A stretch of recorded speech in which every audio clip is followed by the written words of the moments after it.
Right, just back from the shops. Decided to take a different route with this. I've got a heap more terminals there, that'll do. I've got a heap more of the little terminals to make the balance leads out. So I'm just going to do that. I'm just going to run that equalizer down the centre, and I'm going to bridge each of the outside batteries onto it.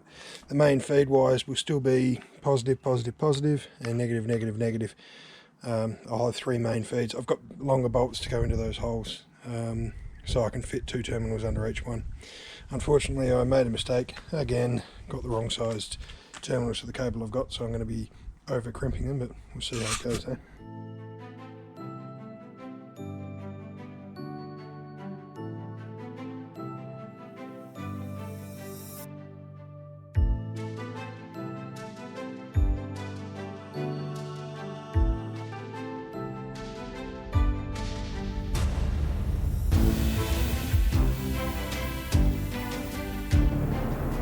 Just have to forgive the cable mess.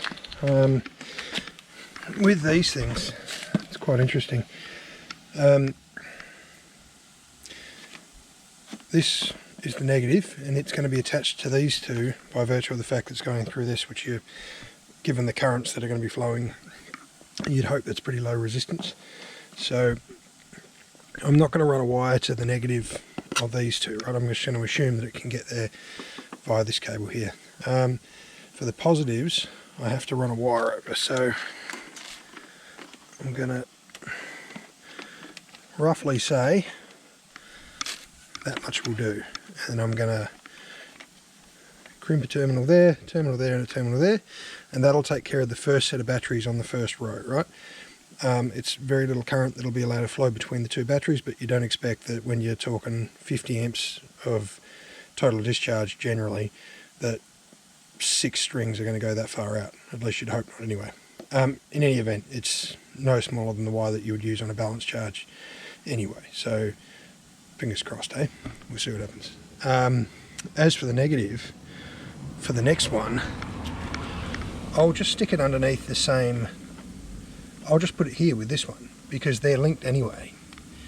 And then the same bridge wire will actually act as the negative for the second terminal, because each of these sets of wires in here, for all intensive purposes, should be isolated anyway, you'd hope.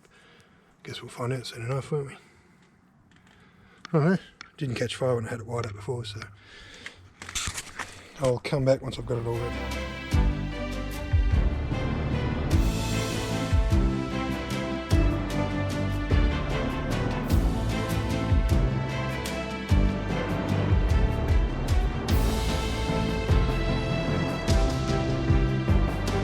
Alright, for all intensive purposes that's wired, it's not torqued up yet, and it's missing some bolts and whatnot. I'm going to start neatening up the cabling a little bit, try and tie some of these balance wires together and whatnot, but that's effectively producing 48 volts right now. So, happy days. I'm going to try and get this one done up today so I can actually get it in the caravan today.